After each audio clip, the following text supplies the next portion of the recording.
Merci beaucoup, asseyez-vous, merci. Monsieur le Président du Sénat de la République, honorable Andris Richet,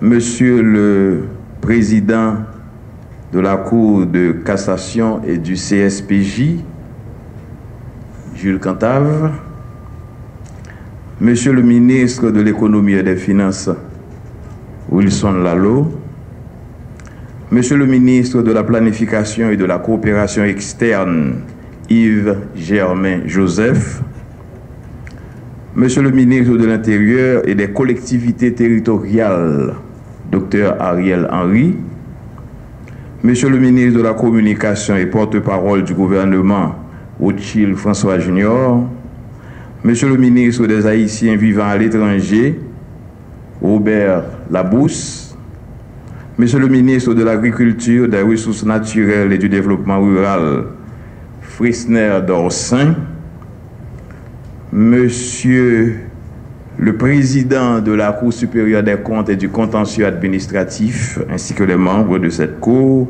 Fritz Robert Saint-Paul, Honorable sénateur Joslerme Privers, président de la Commission des finances et de l'économie du Sénat, Monsieur Vernet Henry, recteur de l'Université d'État d'Haïti, Honorable sénateur Carlos Lebon, je l'ai vu quelque part dans la salle, Messieurs les coordonnateurs généraux des organes stratégiques de la primature, Mesdames, Messieurs les représentants de la Banque de la République d'Haïti, Mesdames, Messieurs les directeurs généraux et hauts cadres de l'administration publique, Mesdames, Messieurs les représentants du secteur privé des affaires et de la société civile, distingués invités, chers participants. Je voudrais commencer par rendre un hommage bien mérité à notre dynamique ministre de l'économie et des finances, le professeur Wilson Lalo, que je vous demande d'applaudir.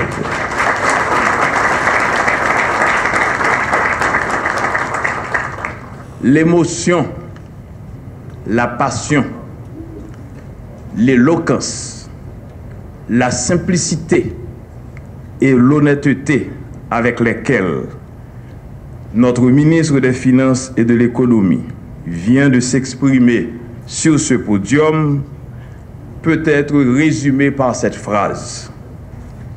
Il faut toujours une politique rationnelle de l'économie et des finances, mais jamais de politique aérienne avec l'économie.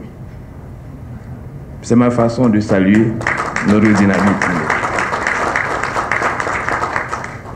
La session de ce matin s'inscrit dans le cadre des orientations stratégiques du budget 2015-2016. Le gouvernement de consensus, dont j'ai l'honneur de diriger, entend renforcer la bonne gouvernance et institutionnaliser une démarche participative dans la formulation du budget de la République d'Haïti. Aujourd'hui, les défis conjoncturels et structurels interpellent l'intelligence de tous les fils et filles de notre pays, Haïti. Nous adoptons cette démarche inclusive afin de dégager un consensus durable sur les approches stratégiques et les leviers d'action devant conduire à la croissance économique et la réduction de la pauvreté dans une perspective de développement durable. Nous voudrions souligner le contexte et les grands enjeux pour le prochain budget 2015-2016. D'abord, l'année 2015-2016 est une année électorale. Notre rôle fondamental sera d'assurer les conditions favorables au renouvellement des institutions démocratiques par l'organisation cette année des élections transparentes et crédibles. Le renforcement des institutions démocratiques est un atout important vers la stabilité politique devant conduire à la refondation institutionnelle.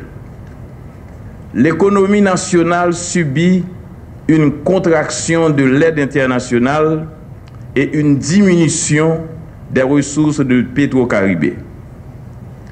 Le gouvernement doit mobiliser d'autres ressources nationales pour financer les investissements publics et assurer la pérennité de ces actions. Nous devons retourner aux fondamentaux de notre économie pour trouver le socle de la croissance et du développement. À cet effet, des investissements importants doivent être réalisés pour soutenir le développement des secteurs moteurs. La vision du plan stratégique de développement d'Haïti exige des investissements pour soutenir une croissance à 2 chiffres sur une base annuelle. L'année dernière, la croissance du produit intérieur brut était en dessous des prévisions, soit de 2,7% contre 4,7% pour l'année fiscale 2013. Les prévisions pour cette année restent modestes. Nous devons changer les choix et stratégies de politique publique afin d'avoir une meilleure performance économique d'au moins 4% sur une base annuelle. L'enlèvement des goulots d'étranglement à la croissance exige un cadre réglementaire plus attractif au développement de l'entrepreneuriat national et à l'attraction des investissements directs étrangers. Parmi les défis prioritaires, je voudrais mentionner la réforme de la gouvernance de l'énergie et la mise en œuvre d'un cadre réglementaire attractif aux investisseurs. Nous avons dépensé 1,5% du produit intérieur brut en 2011, soit 11,3% des recettes totales pour subventionner le carburant. Par contre, les pays caribéens dépensaient en moyenne 0,9% de leur PIB, environ 4% de leur recette totale. Le coût de l'énergie doit être compétitif, car actuellement, il est de 32 centimes kWh en Haïti, contre 6 centimes kWh dans d'autres pays de la région. Nous devons investir dans les énergies renouvelables, améliorer la distribution autant que la commercialisation. Le second défi consiste au renforcement des droits de propriété, à la modernisation du cadastre et des infrastructures. L'État doit améliorer son indice de performance logistique, tenant compte des ressources limitées. Nos routes doivent être mieux planifiées pour connecter les fermes au marché. Le troisième défi est l'investissement dans le capital humain pour développer une main-d'œuvre technique susceptible de répondre aux mutations économiques. Notre avantage comparatif pour la force de travail doit baser sur les compétences et performances techniques et non pas seulement sur un bas salaire. Le pays a besoin d'un nombre important de cadres intermédiaires et techniques. Les efforts de structuration économique pour la croissance exige aussi bien la sécurisation des investissements sociaux prioritaires, la demande sociale pour les services de santé, d'éducation et autres besoins de base augmenteront, tenant compte de la croissance de la population et l'arrivée imminente de milliers de nos compatriotes expulsés de la République dominicaine. Pour maintenir la stabilité, les programmes de filets de sécurité sociale doivent être renforcés et mieux coordonnés. Mesdames, Messieurs les hauts dignitaires de l'État, le choix stratégique de l'agriculture comme locomotive de la croissance est judicieux. Le développement agricole pourra contribuer rapidement au développement de l'emploi, au renforcement de la sécurité alimentaire et à l'amélioration de la balance commerciale.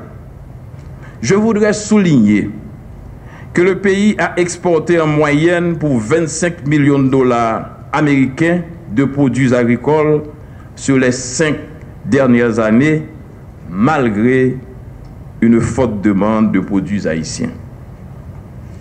Notre réflexion aujourd'hui se concentre sur les leviers d'action pour développer une agriculture moderne. Notre approche doit se baser sur le renforcement des chaînes d'action pour la création de valeur ajoutée et la rémunération équitable de producteurs afin de croître la production. Nous souhaitons que les réflexions de ces 2 jours amèneront à des solutions pragmatiques sur 1. La mobilisation des ressources de l'État pour le financement agricole et la sécurisation des terres fertiles. 2. Le développement et la gestion des infrastructures et services agricoles, irrigation, mécanisation, recherche de développement. 3. Le développement du crédit agricole et un cadre réglementaire incitatif. 4. La croissance de revenus et de production dans le secteur agricole. Nous vous invitons aussi bien à réfléchir sur les filières stratégiques et de regarder les relations entre l'agriculture et les secteurs de l'économie, dont le tourisme et l'industrie. Assurer un meilleur avenir pour les nouvelles générations de notre cher Haïti est le rôle principal de tous ceux comme moi qui sont aujourd'hui en position de commande pour servir l'État et le peuple haïtien. Merci de votre attention et bon travail.